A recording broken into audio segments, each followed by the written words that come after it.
guys, ayan, kumusta po sa inyong lahat? Sana po ay okay lang po kayo and sana nga po ay maging okay lang tayo lahat.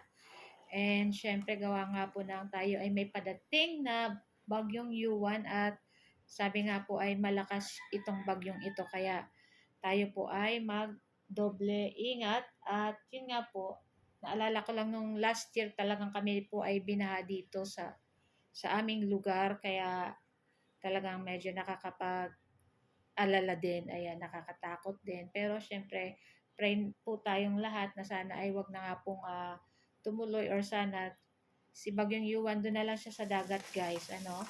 So, for today's video, yun na nga guys, ito yung aking naisipan na lutuin, itong ating chicken macaroni soup dahil gawa nga po ng malamig at maulan-ulan na po dito sa Bicol, kaya masarap pong humigop ng sabaw. So, yun nga, kanina nag-brown out guys, pero after ilang oras siguro, mga 2 hours, bumalik lang din naman po yung kuryente and so far, hindi pa po uli nawawala yung aming kuryente. Ayan.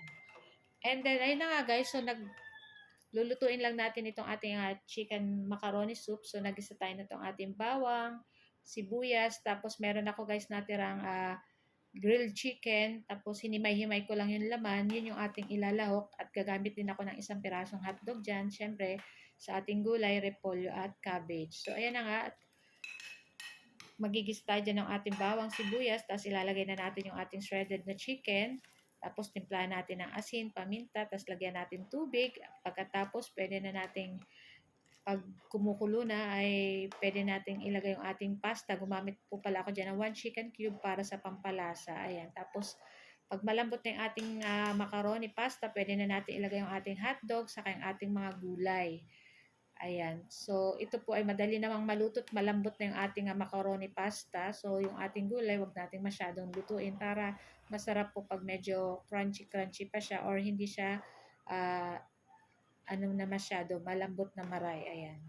So, pagkatapos niya, pwede na natin guys lagyan ng evaporated milk. So, last natin yung evap pag pwede na natin patayin yung apoy, ayan. So, ito po yung aming video today at sana po ay nag-enjoy kayo. So, ito po ang aming chicken macaroni soup saka yung ating adobong baboy sa asin. Ay yun po yung ulam na natin hanggang tanghalian hanggang dinner na. So, hindi na po ako magluluto ng dinner. Ayan, para isahang luto. Gawa ng baka po mag-brown out, madilim po ang pagluluto. Ayan. So, yun na nga guys. So, shout out po sa ating mga new followers ng Ma'am She and Three Sons. At huwag niyo po sanang kalimutan mag-like, comment, at pa-share po ng ating video. At kung bago pa lang po kayo sa aming page, huwag niyo po sanang kalimutan mag-like, follow para palagi po kayo updated sa aming mga bagong video na i-upload. Thank you for watching.